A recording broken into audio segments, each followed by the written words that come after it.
오늘 CBS 수광장은 한국 기독정당의 역사와 현주소에 대해서 이야기 나눕니다. 기독연구원 느헤미야 배덕만 교수님 모셨습니다. 교수님 안녕하세요. 안녕하세요. 예, 반갑습니다. 교수님 지금 이번 선거에는 기독정당이 보이진 않는데 네. 오래 전부터 우리나라의 기독정당 존재해 왔잖아요.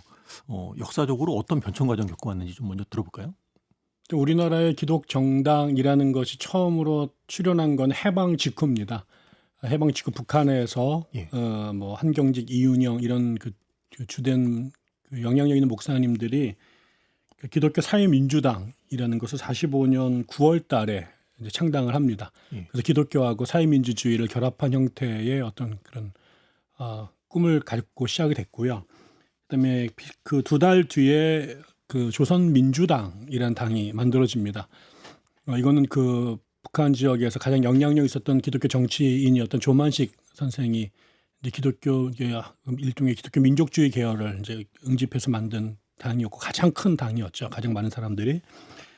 그다음에 또 하나가 이제 47년도에 기독교 자유당이라고 하는 당이 그 유명한 그 평양 장대현 교회 김하식 목사 중심으로 여기는 이제 시도하다가 이제 아직 창당 못하고 그냥 무산된 케이스가 되겠고, 예. 그다음에 그 남한에 이게 다 북한에서 이제 최초로 이제 당이 결성된 거였고요. 그다음에 47년도에 남한에서 그 우리나라 그 민족대표 33인 중에 한 명이었고 감리교 목사이면서 감신대 교수를 지냈던 김창준 목사가 기독교 민주동맹이라고 하는 정당을 만들었습니다. 여기는 이제 기독교하고 사회주의를 이제 실험하려고 했던 당인데, 이런 것들이 이제 해방되고 나서 기독교 인사들이 중심이 돼가지고 기독교 이름을 집어넣고 만들었던 당들이었죠. 예. 해방 직후에는 기독교로 정치 활동하는 그 움직임이 상당히 왕성했었군요. 그렇죠. 그 당시에 뭐 아무래도 저희가 그 뭐 구한말부터 해방 때까지 기독교인들이 한국 사회의 뭐 정치권에 아주 중요한 독립운동뿐만 아니라 뭐 그 일제 시대 때 한국 안에서도 다양한 형태의 사회 활동들을 교회가 중심이 돼서 했었기 때문에 그런 역량과 인프라를 갖춘 가장 강력한 조직이 기독교였다고 볼 수 있겠죠. 예. 물론 뭐 이제 동학 같은 데도 뭐 청구단 같은 걸 만들었습니다만, 그래서 이건 굉장히 자연스러운 일이었다라고 보여집니다. 예. 해방 직후에는 그랬는데 또 한동안 상당 기간 동안은 기독정당의 모습이 보이지 않았던 것 같아요. 그렇죠. 48년도에 그 남한 정부가 수립이 되고 난 다음에는 이승만, 박정희 뭐 그다음에 전두환으로 이루어지는 그 소위 말한 보수 정당들, 심지어는 뭐 그 군부 정당들이 뭐 기독교인들의 입장하고 거의 같은 생각들을 공유하고 있었고, 그게 이제 한동안이 아니라 아주 수십 년 동안 한국 사회를 지배하고 있었기 때문에 기독교인들이 굳이 예. 뭐 공화당이나 자유당을 가 분리된 자신들만의 독립된 정당을 만들 현실적인 이유가 없었죠. 그래서 이제 예. 정부에서도 기독교를 굉장히 존중했고 거의 준국교적 특혜를 베풀어 왔기 때문에 기독교가 그 당대 주류 정당에 대해서 그런 거부 반응이 없었고, 그 안에서 긴밀히 그 영광과 뭐 남들은 유착이라고 말할 정도로 긴밀한 관계를 유지해 오다가 우리 잘 아는 것처럼 이제 김대중 정권이 들어서게 되고, 이제 이분이 이제 햇빛 정책, 그다음에 남북 정상회담, 그러면서 약간 북한과는 거리를 두는 것 같은 느낌들을 뒀을 때, 오랫동안 이제 김대중을 그 공산주의자라고 비판해왔던 중심 세력이 한국 개신교인들이었는데, 네. 그리고 나서 우리가 아는 것처럼 한기총을 중심으로 해서 반정부 입장을 한국 교회가 내세우고 뉴라이트 운동이 벌어지고, 이러면서 이제 2008년도에 정광훈 목사를 앞에 내세우고 뒤에서 이제 조용기, 그다음에 뭐 김홍도 이런 목사들의 주도권 안에서 기독교 정당이 거의 처음으로 탄생을 했었죠. 예. 그 말씀처럼 이제 2000년대 이후에 기독교를 표방한 정당이 이제 등장하기 시작했고, 매 선거 때마다 보였던 것 같아요, 거의. 네네. 예. 근데 이번 선거에는 기독정당의 모습을 찾아보기 어려웠거든요. 네네. 어떤 이유가 있다고 보십니까?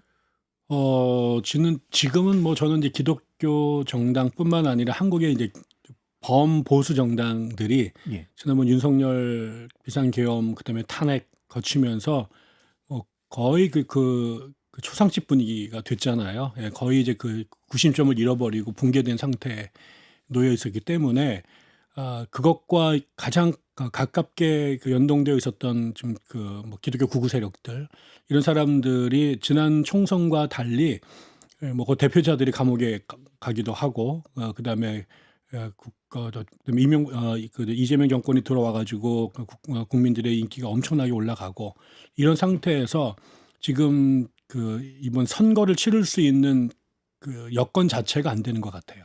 예. 그거를 끌고 나가서 구심력이라든가 그다음에 지금 보수 정당하고의 관계라든가 그다음에 한국 교회 안에서의 어떤 입지 이런 것들이 지금 이 선거에 뛰어들어서 뭔가 승부수를 던질 만한 저는 그 명분이나 심지어 역량, 지도력 이런 것들이 전부 다 총체적으로 지금 어려운 상태가 아닌가 이렇게 보여지더라고요. 예.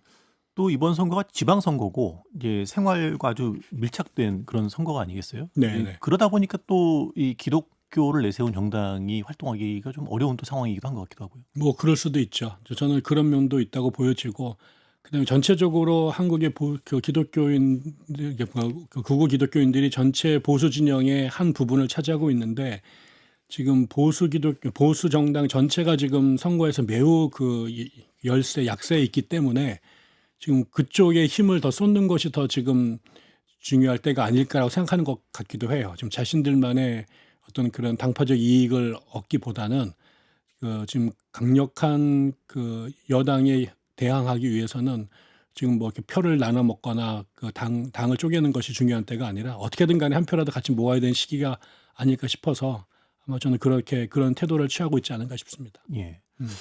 앞서서도 간략히 말씀하셨지만 우리 사회에서 개신교회가 정치 활동하는 그 바탕에 분단 해방 이후에 이제 이북 출신 목회자들이 많이 늘어서 영향을 끼쳤고 또 반공주의가 많이 또 강조됐고 네네.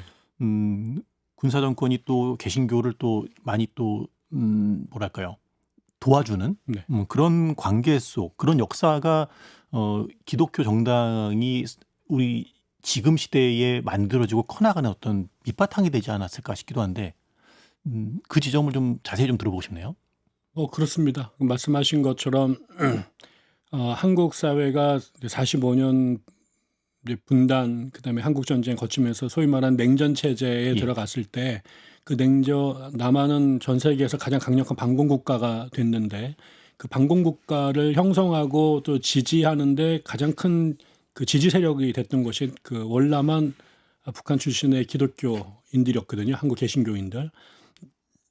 근데 그분들은 뭐 신학적으로 가면 칼빈주의자들일 수도 있고 뭐 알미니안주의자들도 있겠습니다만 한국 사회 안에서는 반공주의가 그들의 역사적 경험, 고향을 빼앗기고 교회를 빼앗기고 재산을 빼앗겼다라고 하는 그 상처와 더불어서 특히 한국 전쟁을 치른 전후로 해가지고 다 월남을 했고, 그러면서 이제 남한이 자유민주주의 체제였기 때문에 신앙의 자유, 뭐 재산의 자유, 뭐 이런 것들을 추구하면서 남한에 머물렀는데 그 남한 사회가 다시 공산주의에게 영향을 받거나 공산주의 국가가 된다라고 하는 것에 있어서 남한에 존재하는 모든 사람들 중에 북한 출신들 그 중에서도 기독교인들이 가장 뼈저리게 고통과 두려움을 갖고 있었죠. 그래서 우리가 아는 것처럼 그동안에 반공국가로 내려올 때 그 정부가 반민주적 정치를 했음에도 불구하고 그 수많은 젊은이들과 노동자들이 그런 정부에 이제 대항하면서 민주화 운동에 뛰어들었을 때 끝까지 그 반공을 국시로 한 군부 정권에게 절대적인 충성 혹은 지지를 보냈던 것이 이런 그 보수 기독교 세력들이었거든요. 그러다가 이 정권이 이제 무너지게 되고 김대중, 노무현 같은 그 진보적 정치관을 갖고 있는 사람들이 정권을 장악했을 때 특히 그들이 이제 북한과 이제 그 친밀한 관계 개선을 추구하려고 했을 때 그러면서 상대적으로 이제 그 반미적 목소리가 드러난다고 생각을 했을 때 그거에 대해서 가장 이제 그 심각한 존재론적 위기감을 느꼈던 것이 그런 북한 출신의 보수 기독교인들이었던 것이고 이래서 이제 정부가 제대로 그러니까 정권을 이제 보수 정치인들이 잃어버리고 야당으로 밀려나게 됐을 때 이들이 이제 그 두려움을 이제 그 자신들이 그동안 지지했던 그 보수 세력들이 충분히 방어해주거나 지지해준다 못한다고 느꼈던 것 같아요. 그래서 이 사람들이 2008년을 기점으로 해가지고 광화문에 뛰쳐나오게 됐고 우리가 이제 알겠지만 그때 나왔던 뭐 기독 사랑당 같은 사람들의 그 공약이 네. 종북 좌파 척결입니다. 그러니까 결국 이 사람들의 가장 중요한 이슈는 이 땅에 하나님의 나라를 건설하는 게 아니라 반공국가를 건설하는 거다. 그러니까 결국 그것이 지금까지 이 정당을 끌고 오는 가장 중요한 어떤 이념, 목적이라고 생각할 수 있고 그거를 중심으로 남한에 흩어져 있었던 그 보수주의자들을 최소한 자신들 편으로 끌어오는 그런 유인책으로 사용해 왔다라고 보는 거죠. 예. 2008년에 광화문으로 뛰쳐나왔다는 말씀하셨지만 과거에는 이제 상당한 동원력을 보였어요. 네. 요 근래에는 그 힘이 많이 약해진 느낌도 들고요. 앞서서 근래 들어서 기독정당이 잘 안 보이는 이유를 여쭤봤을 때 12.3 내란 이후에 핵심 세력들이 구속되는 일들 뭐 이런 걸 언급하셨는데 기독교 정치 세력 자체가 와해됐다고 보세요? 저는 그렇게 보지는 않는데요. 예. 저는 한국의 기독교 자체가 상당히 재편돼 왔다라고 보여집니다. 그러니까 그 얘기는 무슨 얘기냐면 2008년 때 그 한기총을 중심으로 하고 그 다음에 정광훈 세력들이 태극기 부대를 형성했을 때만 하더라도 네. 한국은 여전히 전체적으로 보수 사회였고 반공 이념이 한국의 그 일반적인 그 보편적 통념이었다고 보여져요.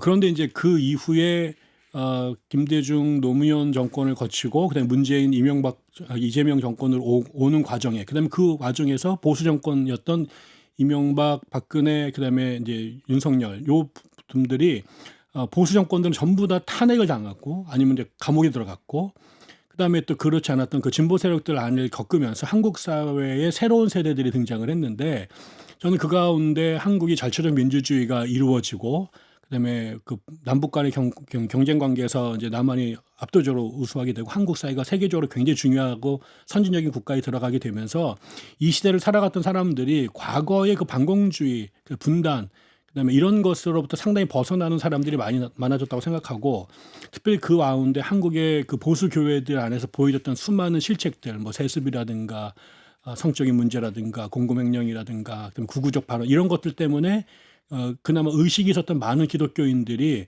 기존에 침묵하고 있던 사람들이 문제 제기를 하게 되고 그러면서 이제 그 교회 안에 정화 그다음에 세습을 막아낸다든가 이러면서 또 수많은 사람들이 교회 밖으로 뛰쳐나가게 되고 그러면서 이제 그 가난한 성도들이 뭐 150만 이상이 형성이 되고 이러는 상황을 겪으면서 예전에는 그냥 다 위에서 말하는 것을 듣고 그러신가 보다라고 하면서 그냥 반공주의 저 사람 다 빨갱이고 나쁜 사람들 이렇게 생각했던 사람들 안에 상황을 인식하면서 주체적으로 상황을 판단하고 행동하는 사람들이 점점 많아진 거죠. 그러니까 예전에는 버튼 누르면 그냥 다 몰려들던 사람들 중에서 이제는 그런 무리로부터 이탈한 사람들 그다음에 그런 그 동원령에 대해서 문제 제기를 하면서 비판적 거리를 유지하는 사람들 이런 사람들이 저는 상당히 많이 늘어났다고 생각이 들어요. 그러면서 적어도 극우적 목소리에 동원되는 사람들의 숫자는 상당히 빠르게 줄어가고 있다라고 저는 보여지는 거죠. 예. 그렇다면 2008년에 기독교 정당이 처음 만들어질 때 그 배경에 네. 대형 교회 목회자들이 있다고 하셨잖아요. 네네. 그분들이 지지를 해줬기 때문에 광장에 사람들이 모였다는 말씀이기도 한데 네.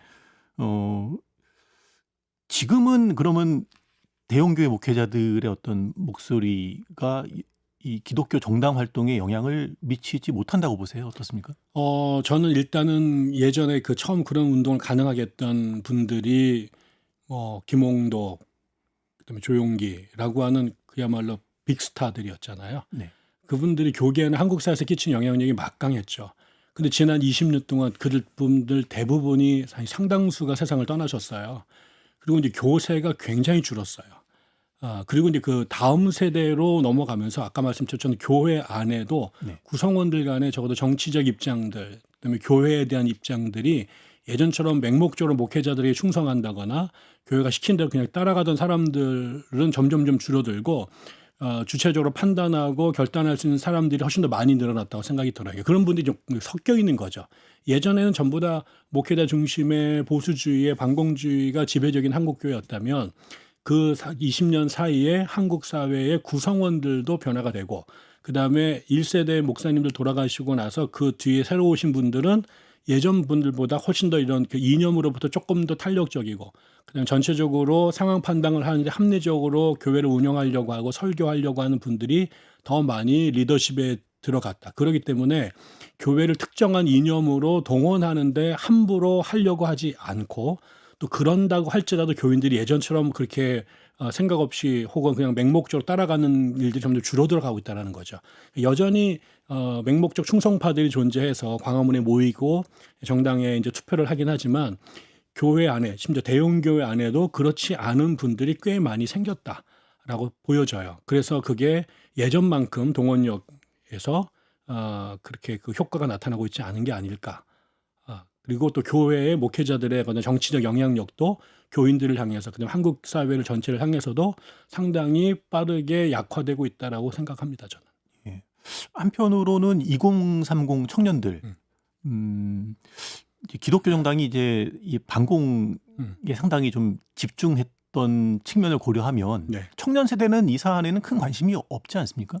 그렇죠. 일단은 피부로 느끼는 게 아니라 다 과거에 대한 뭐 역사책으로 읽는 기억들이기 때문에 저희 아버지 세대들, 할머니 세대들이 느꼈던 그 피부로 몸으로 겪으면서 가졌던 반공 의식하고 네. 또 우리도 그 세대 끝무물이 잠깐 살았기 때문에 뭔지는 알지만 그 이후에 더 오랜 세월을 그것과 상관없이 살았기 때문에 우리도 그렇게 반공주의가 우리 부모님들만큼 강할 수가 없는데 우리 자식들은 훨씬 더 많이 희석화된 상태로 그런 이념을 받아들이는 거죠.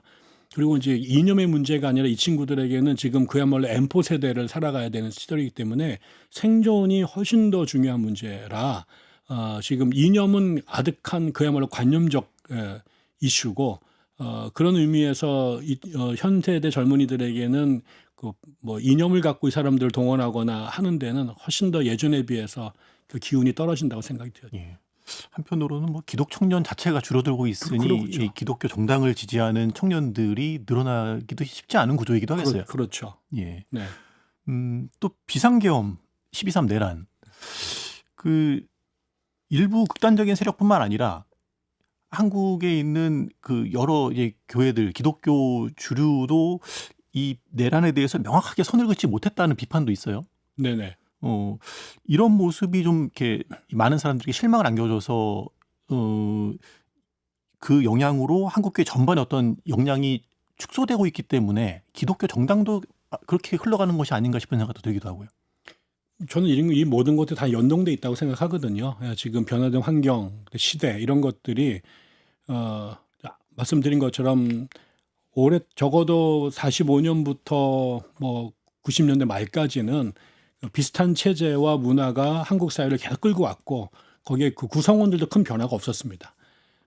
그런데 이제 그 2000년대 들어오면서 우리나라의 그 지금 MZ 세대라고 하는 친구들은 우리들하고는 완전히 다른 환경 속에서 태어나고 자랐고 그다음에 그들이 직면하고 있는 사회 문제들이라든가 생존의 위험들도 우리랑 완전히 다르고 그런데 지난번에 비상계엄 같은 것들이 터졌을 때 한국 사회는 이미 이제 1987년 이후로 광주를 지나서 87년 지나고 2000년 들어오면서 민주주의라고 하는 것이 기본값으로 한국의 사회에 깔렸고 세계에서도 가장 그런 면에서는 아주 그 압도적인 성과를 낸 나라로 받고 칭송을 받고 거기서 자란 사람들 안에 뜬금없이 비상계엄을 했는데 그러자마자 시민들이 다 뛰쳐나가가지고 그 계엄을 막으려고 하고 그다음에 대통령을 탄핵시켜야 된다는 목소리를 냈는데 그 반대에서 그 정당화하고 그다음에 그걸 반대하고 심지어 미국에까지 손을 내면 이런 모습들이 이 시대 안에서 완전히 그 다른 시대와 다른 세상에 사는 사람들을 보게 된 거죠. 많은 사람들한테. 예. 그렇지 않아도 기독교에 대해 이러저런 그 비리나 스캔들 때문에 별로 이렇게 우호적인 평가를 안 하고 있는데 이제 이런 그야말로 극우적 형태, 반민주적, 반역사적 행태를 하는 걸 보고 나서 많은 사람들이 여기에는 그야말로 이거는 암덩어리 같다라는 느낌을 갖는 사람이 상당히 많이 생겼거든요. 예. 그렇게 되니까 이제 이게 이제 지금 이제 기독교 정당을 하는 사람들, 그다음에 거기에 전폭적으로 지지하던 대형교회 사람들이 과연 이 그룹과 계속 같이 가야 되는가라고 하는 면에서 심각한 딜레마에 빠져 있다. 그러니까 그 운동을 하려고 계속 막 그 목소리를 높이는 사람들은 예전에는 막 이 정도 되면 다 사람들이 큰 교회가 달려오고 대형 교회에서 서포트를 하고 그랬는데 그런 것들이 이제 자기들 기대한 만큼 그렇게 동원되거나 이렇게 박수 소리가 들려오지 않는 것에 다 연동되어 있는 문제가 아닐까 싶습니다. 예. 근데 어쨌든 기독교 정당 활동을 한다는 것은 네, 선거를 통해서 권력을 쟁취하겠다. 네. 뭐 이런 거 아니에요? 그렇죠. 그렇다면 현실 정치에서 기독교가 이렇게 선거에 뛰어들어서 권력을 얻겠다라고 하는 그 자체가 나쁜 건가요? 그건 아니, 어떻게 봐야 됩니까? 그렇지 않죠. 그건 헌법에 보장된 뭐 내가 기독교인 종교의 이름으로 정치를 참여하든 예. 무슨 뭐 비즈니스의 이름으로 종교를 찾아 정당에 뛰어들든 아니면은 무슨 계급의 문제로 뛰어들든 저는 그거는 대한민국의 모든 사람들이 각자의 처해 있는 자리에서 정치적 발언을 할 수 있고 그거를 위해서 정당을 조직하는 것은 국민의 당연한 권리고 기본권이라고 생각을 합니다. 그 자체를 문제 삼을 수는 없다고 생각해요. 통일교가 정당을 만들든 아니면 불교에서 정당을 만들든 아니면 무신론자들이 종교를 만들든 그 자체가 뭐 헌법으로 막을 수 있는 근거도 없고 그래서도 안 되는 거잖아요. 근데 문제는 그게 삼성이 정당을 만들든 아니면 기독교인 정당을 만들든 아니면 어부들이 정당을 만들든 그 정치하는 정당을 만들어 정치하는 행동 자체가 법에 맞는 거냐. 더 나가면은 물론 정치라고 하는 것이 각자의 개인적 혹은 그런 그 사적인 이익을 추구하는 것도 있지만 전체적으로는 이 사회의 공적인 가치를 얼마나 더 그들이 갖고 있는 특수한 의식이나 이념이나 방법을 갖고 더 잘 실행했느냐, 그리고 얼마나 더 많은 사람들에게 유익을 주느냐가 이제 결국은 지배 정당이 되느냐 아니면 그냥 소수 정당으로 머무느냐인데 그런 면에서 과연 그동안의 기독교인들이 만들었던 정당이 한국 사회의 보편적 지지를 얻을 수 있는 그런 이념이나 아니면 공약을 내세우고 운동을 해왔는가라고 하는 면에서 저는 이제 문제가 있는 거다. 정당을 만드는 것 자체는 막을 수 없지만 그렇게 만들어 가지고는 사람들한테 박수를 많이 받지는 어렵겠다라는 것이죠. 예. 결국에 이제 보편적 지지를 말씀하셨는데 기독교 정당이면 기독교인이라도 좀 지지를 해주면 좋을 텐데 기독교인마저도 지지를 하지 않기 때문에 아직 그 투표를 통해서 이긴 사례가 없는 거잖아요. 그렇죠. 만약에 보수적 정치 이념을 갖고 한국 정치판에 뛰어들었다면 보수 정당인 뭐 공화당이나 자유한국당이나 아니면은 뭐 통일당이나 아니면 지금 국민의힘보다 기독교 정당이 훨씬 더 그 보수의 가치를 탁월하게 제시하고 설득해내고 실행해낼 수 있는 것들을 증명해내야 되거든요. 근데 이제 많은 사람이 생각할 때 그 정광훈 목사를 중심으로 만들어 왔던 다양한 형태의 기독교 정당들이 과연 국민의 힘을 넘어설 수 있는 역량과 지혜와 또 힘을 갖고 있느냐.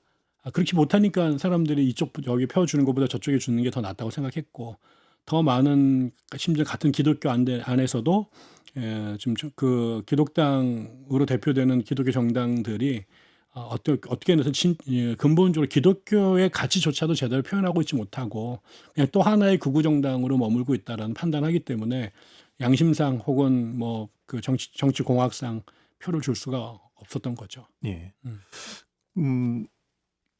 그렇다면 기독교인이 아니 기독교를 표방한 정치는 좀 달라야 한다는 생각도 좀 해보기도 하는데요. 세상의 아픔에 연대하고 또 이 약자들을 위하는 그런 형태의 기독교 정당은 어려울까 싶기도 하고 좀 올바른 정치 참여가 어떤 걸까 고민하게 되는데요. 저는 뭐 같은 말씀이라고 저는 생각하는데요. 저는 이렇게 생각해 봅니다. 제가 한국의 기독교인들이 정치에 참여해서 역사적, 민족적 그 박수를 받았던 사건이 뭐가 있었을까? 저는 그거는 압도적으로 3.1운동이라고 생각해요. 예. 대단한 정치 운동이었잖아요. 독립을 위해서.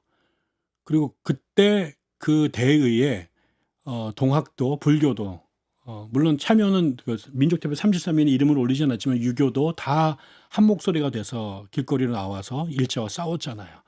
저는 그거는 그때 그 3.1 정신이 그 독립선언서에 담았던 그 정신이 한국 민족 전체의 보편적 합의를 끌어내는데 성공했기 때문이라고 생각하거든요.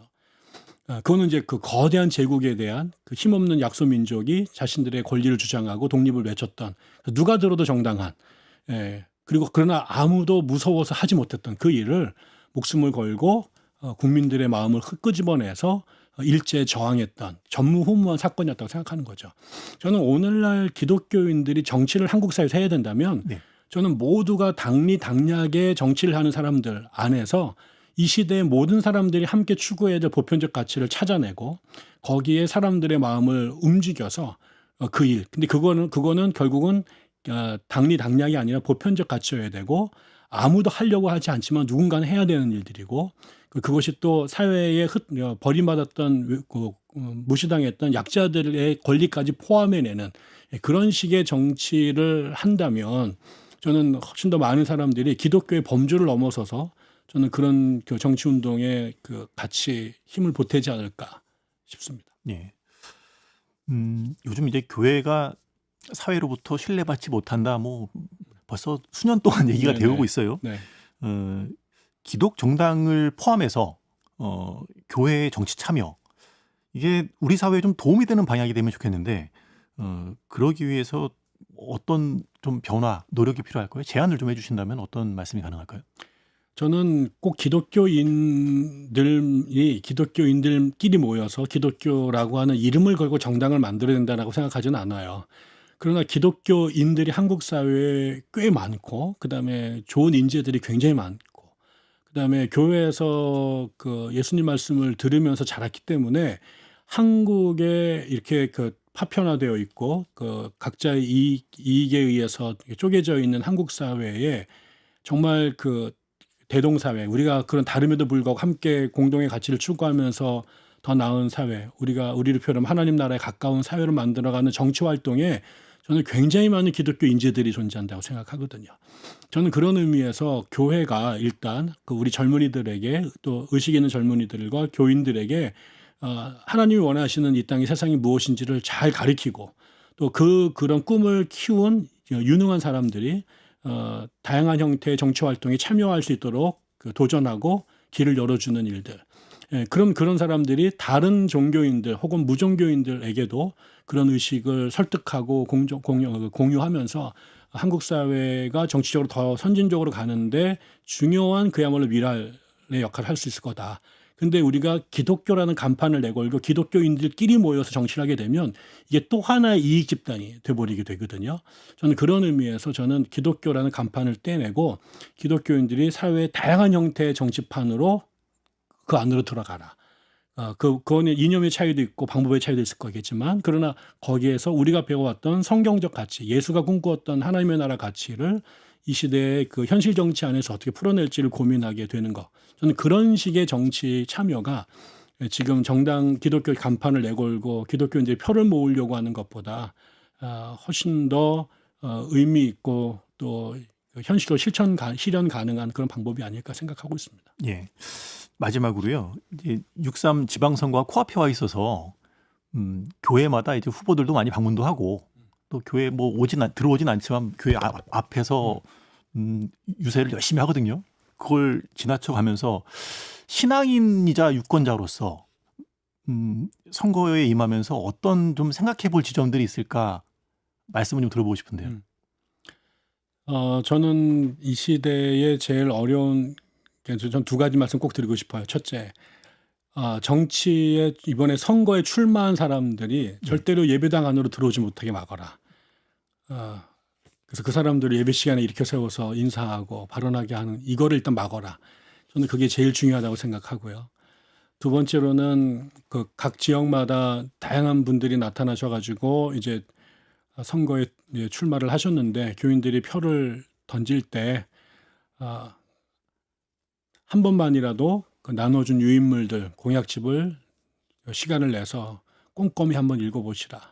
그리고 그 당을 가리고 출신 학교를 가리고 공약을 한번 쭉 읽어보고 지금 한국 사회를 좀 더 나은 사회로 만들고 이 차별과 분열되어 있는 사회를 좀 더 나은 사회로 만드는데 가장 진정성 있고 실천 가능한 공약을 누가 내세웠는가를 한 번만 보시면 좋겠다. 그리고 나서 투표장에 가시면 좋겠다는 생각을 꼭 드리고 싶습니다. 예. 이번 선거에는 기독당은 보이지 않지만 그래도 이 투표장에 가기 전에 어떤 마음으로 투표에 임해야 될지 한번 생각해보는 계기가 된 것 같습니다. 예. 교수님 말씀 감사합니다. 네, 감사합니다.